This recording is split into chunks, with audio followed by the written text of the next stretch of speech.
السلام علیکم ورحمۃ اللہ وبرکاتہ۔ امجد شیخ آپ کی خدمت میں حاضر۔ میں جدید اردو دان کے پلیٹ فارم سے آپ سے مخاطب ہوں۔ میرا ایک گروپ اردو نحویات کے نام سے بھی ہے، جس میں آپ میں سے بہت سے دوستوں نے شرکت کی اور میں ممنون ہوں ان کا، جنہوں نے وہ شرکت کی۔ پورا کم و بیش 1 مہینہ یا اس سے زیادہ کا عرصہ ہو گیا کہ جدید اردو نحویات یہ ایک یہ ان حوالے سے آپ سے بات ہوتی رہی۔ میں نے کل ایک سوال ایک موضوع کی صورت میں اپنے پروفائل پہ اور گروپ میں بھی شاید وہ میں نے اپلوڈ کیا، اور وہ موضوع تھا کہ اردو افعال ان میں جو لامحدود افعال اور محدود افعال کا جو تصور ہے، اس کے بارے میں آپ کی کیا رائے ہے؟ اگر آپ کی کوئی رائے ہے تو برائے مہربانی آپ سے ایک دوسرے کے ساتھ شیئر کیجیے۔ بعض اوقات ہم سوال کرتے ہیں تو اس سوال سے مقصد جواب لینا نہیں، بلکہ دوسرے سننے والے کے ذہن میں ایک دلچسپی پیدا کرنا مقصد ہوتا ہے۔ آئیے ہم آغاز کرتے ہیں اس سوال کے جواب کی تلاش میں۔ ہم اس سوال کے جواب کی تلاش میں نکل پڑتے ہیں۔ تو سب سے پہلے ہم دیکھتے ہیں کہ جو ہم اردو نحو کی جان ہے فعل، اور فعل کی جو درجہ بندی ہے اور جو تقسیم ہے وہ بھی نحو کے اعتبار سے ہی ہونی چاہیے۔ میں ایک بات بتا دوں آپ کو، کچھ اصطلاحات ایسی ہیں جو کہ میں متعارف کرا رہا ہوں، گو یہ کسی کتاب میں موجود نہیں ہیں، لیکن ان کا ہونا بہت ضروری ہے۔ آپ کو جملے کی ساخت کے وقت یا جو جملے ہیں ان کی جو ترکیب ہے ان کا ذکر کرتے وقت ان اصطلاحات کی جو رہنمائی ملے گی آپ کو، اس سے بہت فائدہ حاصل ہوگا آپ کو۔ سب سے پہلے ہم اردو فعل کی درجہ بندی یا کلاسیفیکیشن، یا جسے ہم جماعت بندی یا گروہ بندی کہیں گے، وہ کریں گے۔ اردو میں ہم کہتے ہیں کہ فعل ہے، مثال کے طور پہ فعل کی ہم نے جو تقسیم کرنی ہے وہ کچھ اس طرح سے ہے کہ فعل امدادی اور بنیادی 2 طرح کے ہوتے ہیں۔ ایک ہے امدادی، دوسرا ہے بنیادی۔ ٹھیک ہے جی۔ بنیادی فعل، میں گیا، یہ گیا یہ بنیادی فعل ہے، جس میں آپ کو پتہ چلتا ہے کہ کیا کام ہوا اور کس زمانے میں ہوا۔ میں جا رہا ہوں، تو جا بنیادی فعل ہے اور رہا اور ہوں امدادی افعال ہیں۔ اب جناب بات یہ ہے کہ یہ جو بنیادی فعل ہے اس کی ہم تقسیم کرتے ہیں، آگے جا کے دیکھیں گے کہ کیا ہے۔ جی، بنیادی جو افعال ہیں ان کی تقسیم ہے کہ ایک فعل ہے محدود، دوسرا ہے لامحدود۔ ٹھیک ہے جناب۔ یہ جو محدود اور لامحدود افعال کا جو تصور ہے یہ بے حد ضروری ہے۔ یہ اس کا سمجھنا بہت ہی ضروری ہے، کیونکہ اس کے سمجھنے سے آپ کو جملے کی ساخت کا سمجھ آنا، اور جو جملوں کی ہم ترکیب کرتے ہیں، ترکیب نحوی کرتے ہیں، اس وقت ان تصورات کا سمجھ آنا بہت مددگار ثابت ہوتا ہے۔ آپ جانتے ہیں کہ جو ترکیب نحوی ہے، جس کو انگلش میں سنتھسس کہتے ہیں، یعنی کہ جملوں کا جوڑنا، آپ اس کو اردو میں کیا کہتے ہیں؟ انگلش میں اس کو سنتھسس آف سینٹنسز کہتے ہیں، یعنی کہ جملوں کا جوڑنا۔ ٹھیک ہے جی، ترکیب نحوی کہتے ہیں شاید اس کو اردو میں۔ اس وقت آپ کو ان کی بہت زیادہ ضرورت محسوس ہوتی ہے، یعنی کہ محدود اور لامحدود کے جو تصورات ہیں اس وقت آپ کو بہت زیادہ کام آتے ہیں۔ اچھا جی، آپ دیکھنا یہ ہے کہ یہ محدود اور لامحدود افعال کیا ہیں۔ یہ جو لامحدود افعال ہیں، اگر آپ جانتے ہوں گے یقیناً، یہ مشابہ فعل ہیں، یعنی ایسے افعال جو فعل سے مشابہت رکھتے ہیں لیکن وہ فعل نہیں ہوتے۔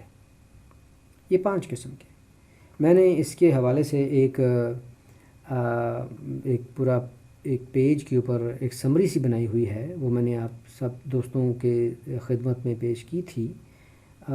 مجھے امید ہے کہ آپ نے دیکھی ہوگی، لیکن مجھے یہ بھی یقین ہے کہ اس پہ توجہ بہت سے لوگوں نے نہیں دی ہے۔ یہ آپ دیکھیے، اس کو اگر آپ غور سے دیکھیں، یہ فعل ہے، فعل کی تقسیم ہو رہی ہے، بنیادی فعل، امدادی فعل، اور بنیادی فعل کی ہم مزید تقسیم کرتے ہیں، جس میں کہ فعل محدود اور دوسرا فعل لا محدود ہے۔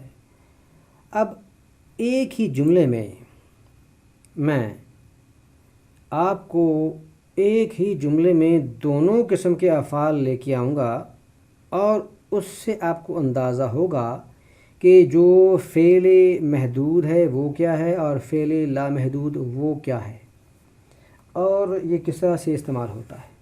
ٹھیک ہے جی، دیکھیے جی، مثال میں نے کہا میں لکھنا سیکھتا ہوں۔ میں اس میں فاعل ہے، لکھنا کیا ہے یہ آپ بتائیں گے۔ سیکھتا ہوں یہ مرکب فعل ہے، یعنی کہ فعل ہے سیکھتا، اور ہوں امدادی فعل ہے۔ سیکھتا بنیادی فعل ہے، اور اگر ہم یہ جو میں فاعل ہے اس کو بدلتے ہیں، مثال کے طور پہ ہم کہتے ہیں آپ، تو آپ لکھنا سیکھتے ہیں، تو جب میں کی جگہ آپ آ گیا تو جو جملے کی جو ترتیب ہے وہ بدل گئی۔ ترتیب تو نہیں کہیں گے، خیر، یعنی کہ جملے کی جو ہے وہ آپ دیکھیں کہ اس میں اس کی نوعیت بدل گئی۔ آپ لکھنا سیکھتے ہیں۔ اگر آپ اس پہ ایک اور جملہ لاتے ہیں، جیسے ایک اور فاعل لے کے آتے ہیں، آپ میں کی جگہ پہ کسی خاتون کا نام استعمال کرتے ہیں، شاہدہ۔ شاہدہ لکھنا سیکھتی ہے، تو جناب اس میں شاہدہ کی وجہ سے سیکھتی ہے آ گیا۔ آپ دیکھیں گے کہ جو سرخ رنگ سے لکھے ہوئے کلمات ہیں وہ بنیادی افعال ہیں۔ میں، آپ اور شاہدہ کے یہ کلمات ہیں، یہ فاعل ہیں۔ یہ فاعل اثر رکھتے ہیں افعال کے اوپر جو کہ سرخ رنگ سے لکھے گئے ہیں۔ یہ جو فاعل ہیں یہ ان پہ حد لگاتے ہیں۔ اگر میں ہوگا تو سیکھتا آنا چاہیے، آپ ہے تو سیکھتے آنا چاہیے، شاہدہ یا کسی اور خاتون کا نام ہو تو سیکھتی آنا چاہیے، یعنی فاعل کی حد آ رہی ہے اس فعل کے اوپر۔ تو جناب جس فعل کے اوپر فاعل کا اثر قائم ہو جائے، جس پہ فاعل کی حد لگ جائے، وہ محدود فعل ہے۔ تو سیکھتا، سیکھتے، سیکھتی محدود افعال ہیں۔ اس کے برعکس لکھنا، تینوں جملوں میں لکھنا ہی ہے، وہ نہیں بدلا، تو یہ ہو گیا لا محدود فعل، جو کہ مشابہ فعل ہے۔ یہ فعل نہیں ہے، مشابہ فعل ہے۔ ہم اس کو لا محدود فعل کے زمرے میں لے کے آتے ہیں۔ لکھنا لا محدود فعل، اور سیکھتا، سیکھتے اور سیکھتی محدود فعل ہیں۔ اب آپ دیکھیں تو ان تینوں جملوں پہ اثر کس چیز کا ہے؟ وہ ہے فاعل کا۔ فاعل کا اثر جس فعل پہ ہو جائے وہ فعل محدود ہے، اور جس فعل پہ نہ ہو وہ لامحدود ہے۔ جیسے لکھنا، اچھا جی، لکھنا ویسے آپ جانتے ہیں ماشاءاللہ یہ مصدر ہے، اور یہ مشابہ فعل ہے، یعنی فعل سے مشابہت رکھتا ہے، لیکن اس کا کام فعل کے جیسا نہیں ہے، اس پہ فاعل کا اثر نہیں ہے۔ اگلی ایک اور مثال دیکھیے، اس آپ سیٹ پہ دیکھیں گے فاعل کا جس پہ اثر دکھایا گیا ہے، اس میں 3 مثالیں دکھائی گئی ہیں، جس میں میں لکھنا سیکھتا ہوں، آپ لکھنا سیکھتے ہیں، شاہدہ لکھنا سیکھتی ہے۔ اب ایک اور سیٹ اسی طرح کا مثالوں کا میں دکھاؤں گا جس میں کہ ہم فائل کو مستقل کر لیں گے، یعنی اس کو ہم چینج نہیں کریں گے، اس کو تبدیل نہیں کریں گے۔ میں لکھنا سیکھوں گا، میں لکھنا سیکھ رہا ہوں، میں نے لکھنا سیکھا۔ فائل اس میں ان جملوں میں فائل چینج نہیں ہوا، تبدیل نہیں ہوا، نہیں کیا۔ اب اگر ہم دیکھیں کہ ہم زمانہ بدلنا چاہتے ہیں تو زمانہ کس حصے میں تبدیلی ظاہر کرتا ہے، وہ کون سا کلمہ ہے یا کون سے کلمات ہیں یا مرکبات کی صورت میں جہاں سے زمانے کے بدلنے کا احساس ہوتا ہے، یعنی کہ زمانہ کس فعل پر حد لگاتا ہے۔ سرخ جو رنگ میں لکھے گئے جو فعل ہیں، سیکھوں، سیکھ، سیکھا، یہ وہ افعال ہیں جو کہ گا رہا ہوں وغیرہ ان کے ساتھ مل کر، ان امدادی افعال کے ساتھ مل کر زمانہ ظاہر کرتے ہیں۔ اس میں لکھنا، لکھنا اور پھر لکھنا یہ بالکل تبدیل نہ ہوا، حالانکہ زمانہ بدل گیا۔ میں لکھنا سیکھوں گا، میں لکھنا سیکھ رہا ہوں، میں نے لکھنا سیکھا۔ تیسرے جملے میں سیکھا آیا، اس میں کوئی امدادی فعل نہیں ہے۔ آپ دیکھیے کہ یہ جو 3 جملوں کا ایک سیٹ استعمال ہوا ہے، اس میں کس چیز کا اثر ظاہر کیا گیا ہے؟ اس میں زمانے کا اثر ظاہر کیا گیا ہے۔ تو ہم دیکھتے ہیں ان دونوں سیٹ سے ہمیں یہ پتہ چلتا ہے کہ ایسا فعل جس کے اوپر یا تو فاعل یا پھر زمانے کا اثر ہو وہ محدود فعل ہے، اور ایسا فعل جس کے اوپر نہ تو فاعل کا اثر ہو اور نہ ہی زمانے کا اثر ہو اس کو لامحدود فعل کہتے ہیں۔ اسے ہم فعل کہتے تو ہیں، یہ فعل نہیں ہے، یہ آپ کو پتہ رہنا چاہیے، یہ مشابہ فعل ہیں۔ اردو میں اس کے لیے ایک اصطلاح موجود ہے، اس کو ہم کہتے ہیں مشابہ فعل۔ دیکھیے انگلش میں 2 اصطلاحات استعمال ہوتی ہیں۔ ایک اصطلاح ہے فائنائٹ ورب، جس کے لیے ہم نے محدود فعل کی جو ہے وہ اصطلاح استعمال کی۔ دوسری ہے نان فائنائٹ وربس، جو کہ ورب کی کیٹیگری میں لکھے تو جاتے ہیں لیکن ورب نہیں ہوتے، یعنی وہ مشابہ فعل ہوتے ہیں۔ اس میں یہ 5 قسم کے ہوتے ہیں۔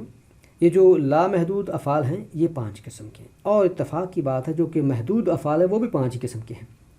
تو ان کی ہم دیکھیں گے کہ تقسیم کیا ہے۔ یہ ایک بات بتا دوں آپ کو کہ یہ جو محدود اور لامحدود افعال کی جو اصطلاحات ہیں یہ شروع میں تو آپ کو بہت ہی عجیب اور مشکل محسوس ہوں گی، لیکن انشاءاللہ اس کے سمجھ لینے سے آگے ہماری بے شمار مشکلات آسان ہو جائیں گی۔ دیکھیے میں نے آپ کے ساتھ 3 مختلف جو ہے وہ علائق میں جو ہے وہ آپ سے بات چیت کرنی ہے۔ ایک ہے افعال کی درجہ بندی، کلاسیفیکیشن آف وربس۔ دوسری ہے اردو جملے کی ساخت۔ اردو میں 5 قسم کے جملے ہوتے ہیں، ان کی ساخت کیسے بنتی ہے؟ اس میں فعل ناقص، فعل لازم، اکہرا متعدی، دوہرا متعدی اور پیچیدہ متعدی، یہ تمام قسم کے افعال استعمال ہوتے ہیں، اور انہی سے 5 قسم کے جملے بنتے ہیں۔ فعل ناقص ہے تو بھائی اس میں تکمیلہ کیا ہے؟ تکمیلہ کی ایک اصطلاح ہے، وہ ہم نے شامل کرنی ہے۔ آپ یقین جانیے کچھ اصطلاحات جو کہ فی الوقت آپ کو مشکل اور عجیب دکھیں گی، انشاءاللہ ان کے بارے میں جاننے کے بعد آپ کو اردو کے جملے کو سمجھنا آسان ہو جائے گا، آپ کے لیے جملے کا سمجھنا آسان ہو جائے گا، آپ کے لیے جو اردو سنتھسس ہے یعنی ترکیب نحوی جو ہے اردو جملوں کی، وہ آسان ہو جائے گی۔ آپ کے پاس کوئی دلیل ہوگی جس کی بنیاد پہ آپ کسی سادہ جملے کو دوسرے سادہ جملے کے ساتھ جوڑ کر جواباً پھر ایک سادہ جملہ حاصل کر سکتے ہیں۔ وہ کیا اصول ہیں؟ یہ اصول اس وقت تک آپ کو سمجھ نہیں آئیں گے جب تک آپ کے ذہن میں لامحدود اور محدود افعال کا تصور نہیں ہوگا۔ عموماً آپ نے یہی سنا ہوگا کہ دو سادہ جملوں کو جوڑ کے ہم مرکب حاصل کرتے ہیں، مرکب جملہ حاصل کرتے ہیں۔ بھائی جان ایسا نہیں ہے، دو سادہ جملوں کو جوڑ کر جواباً پھر ایک سادہ جملہ حاصل کیا جا سکتا ہے۔ طریقے ہیں۔ کیا چیز ہے کہ جو ایک سادہ جملے کو سادہ ہی رکھتی ہے، اور کیا چیز ہے کہ جو ایک سادہ کو دوسرے سادہ کے ساتھ جوڑ کر مرکب بنا دیتی ہے، اور کیا چیز ہے، کیا اصول ہیں کہ جو ایک سادہ جملے کو دوسرے سادہ جملے کے ساتھ جوڑ کر اس کو مخلوط یا پیچیدہ جملہ بناتے ہیں۔ عزیز دوستو، آپ کو یہ تمام تصورات سمجھنا، دلیل کے ساتھ سمجھنا آسان ہو جائے گا اگر آپ کے ذہن میں محدود اور لامحدود افعال کا جو ہے وہ تصور بہت ہی بہترین طریقے سے رچ بس گیا ہوگا۔ ہم نے آج صرف آغاز کیا ہے، اس کو آگے لے کے چلنا ہے۔ اگلی ویڈیو میں پھر ملیں گے مزید تفصیلات کے ساتھ۔ اس وقت تک کے لیے اجازت دیجیے گا۔ بہت شکریہ۔ السلام علیکم۔